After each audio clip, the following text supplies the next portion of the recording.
Мамлекет кимдики? Мына гаишниктикиби? Же милицияныкыбы? Же мына врачтыкыбы? Же депутаттыкыбы? Бирдеме десе эле азыр депутаттар антыш керек, гаишниктер мынтип калды, анан молдокелер мынтти, жашылар антыш керек. Адамдарчы жаран деген эмне? Мамлекет менен адамдын ортосунда укуктук байланыш. Ошон үчүн баягы Кеннедин сөзү бар го, мен мамлекеттен эмне алам дебей, эмне берем дегенди ойлон депчи.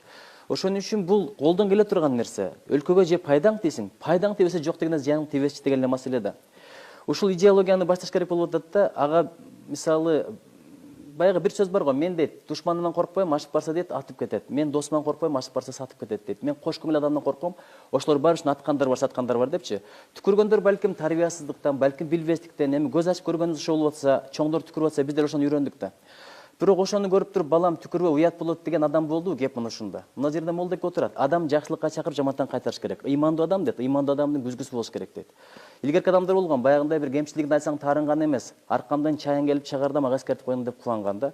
Кептин баары ошондой болуп атат. Бул түкүрүктүн идеологиялык мааниси бар. Мисалы, бетиңе түкүрдүм, элиңе түкүрдүм, Кыргызстанга түкүрдүм деген киши менен мен кадимкидей кармашам. Же болбосо жүзүңө түкүрдүм, намысыңа түкүрдүм, аялыңа, эриңе түкүрдүм деген сөздөр кандай жаман сөз. Эми ошол нерсе, мисалы, чет өлкөлүктөр келип атат, алар өздөрүнүн өлкөсүнө түкүрбөйт, Кыргызстанга келгенде да түкүрбөйт. Бирок биз аларга баштап берип атабыз да, Кыргызстанга келдиңби, менин өлкөмдү сыйлабай эле кой, мен өзүм баштап берейин, бисмилля акту депчи.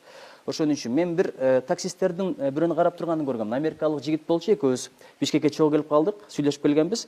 Анан ошол жигит машинага отурарда мындай чөнтөгүнөн бир кагаз алып чыкты да, анан бышкырып туруп кайра чөнтөгүнө салып койсо биздикилер жийиркенип атат. Ушундай акмак, карачы, ушундай да кылабы депчи.